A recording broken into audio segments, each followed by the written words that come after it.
People talk about guilt as though it's an instinct. That the second you do something wrong, you feel guilty. I don't. What I am feeling is power. You always join the story at the bit when they're sorry, when they're desperately begging for forgiveness, but there's something before that. There's now. In the space after the act and before the consequence, when you have got away with it, when you are walking out of an unknown door, back down unknown streets, and it is thumping in you, and you are skipping back home, flying off the thrill of it. Even now, the quiet click of the door, the slow tiptoe in. The alcohol's wearing off too quickly, and I want it back. Our bed, and everything that makes up life. Our life. And I don't feel like a traitor.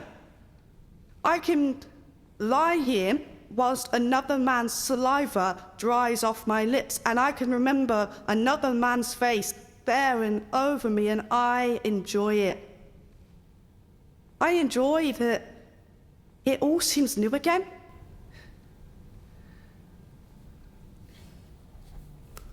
His alarm's going off in 10 minutes. He'll roll over, grunt, and curl himself around me like a monkey with his bloody mum, just like every other morning. He won't notice that anything's different. He won't see that I have mascara down my face or that my hair is wet because I have been running in the rain to get back for before he wakes up. You won't notice I haven't been here, that I'm drunk. No. No, for him, I became invisible a long time ago.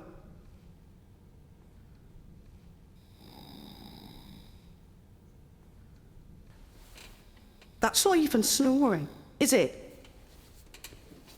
Listen. It's definitely more aggravating than breathing, but it doesn't quite have the conviction of a snore. Nope. It's just a slow dribble of air. As if it was engineered to be as aggravating as humanly possible, sort of like a tiny pony having a tantrum.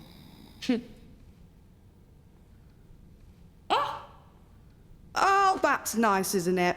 A little wind from the baby. Having been with someone else, it's like I have left the room for the first time in years, and I've come back in and I've realised that this was once the man that I thought I would marry. Here comes the spread. Allowing air to all orifices at once.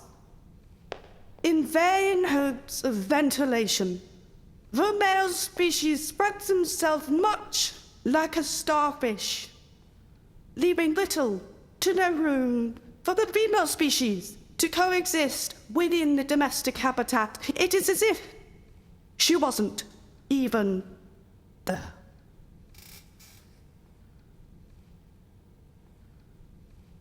It won't even occur to him that I could have done what I've done. There could be all three of us in this bed, and I still don't think that it would cross his mind. For once, I have him in my hands. 10 minutes time, he wakes up and I make a call. I tell him or I don't tell him. Let's say I tell him. He'll stare and go. Breaths, big, heavy breaths, and the anger will rise, and he'll stand, and it will seem like something might break in him. And I just sit. In silence, and I'm squeeze my eyes shut, and I'll try not to hear him because he may say some things that are true about what kind of a person this makes me, and I don't want to hear that. I don't want to see what I've done in his face. But then he'll make me look at him. And I'll remember how we can be soft. And he'll try to make me feel what he's feeling, to make me realize what I've ruined, but I won't. I won't feel what he feels, because what we had, I gave it away. But he's had it stolen from him.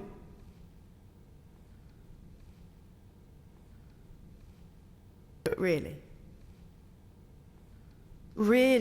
what he will feel is a sense of feathery.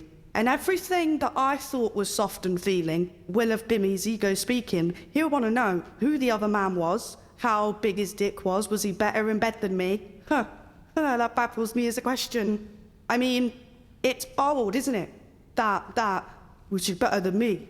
I still want to offer him some kind of a recap, show him some clips of the last 6 months, and then give him a chance to rethink that question. Here is the top 3. Him burping Bindaloo on me as he ejaculated. That synchronization was incredible. And then there is me asking him to stop so that I can remove the toenail clipping from beneath me because it was digging into my back. And finally, 7 finds impotence. Yates had it spot on. It is like stuffing a muscle into a slot machine, and yet he will still ask, was he better than me? And if I respond honestly, yes, Ben, he was much better in bed than you, it was barely even a contest, then I'd be lying.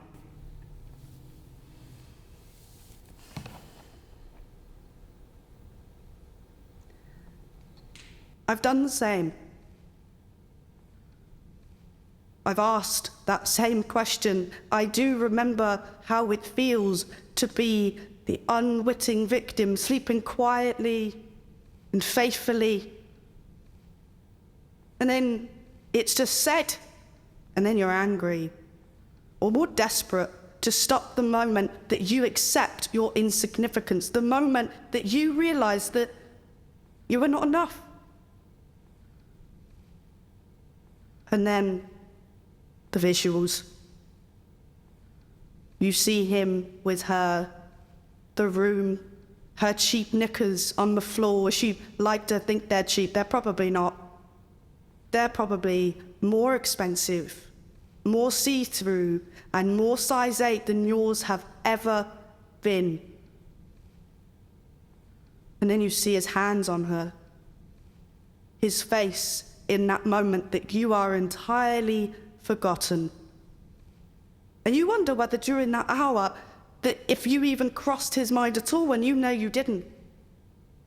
You wonder whether during the last year and a half, whether you even crossed his mind at all, and you know he didn't, but he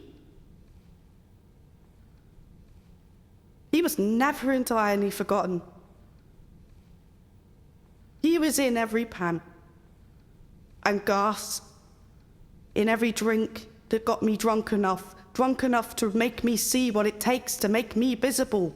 Such deliberate infidelity won't have made a difference. Stay or go. Tell him or don't tell him. To him, it won't make the slightest difference. Once you're invisible, there's nowhere left to run. No buttons left to push. You see, first one to stop loving has it. You get left in the game and you're fucked.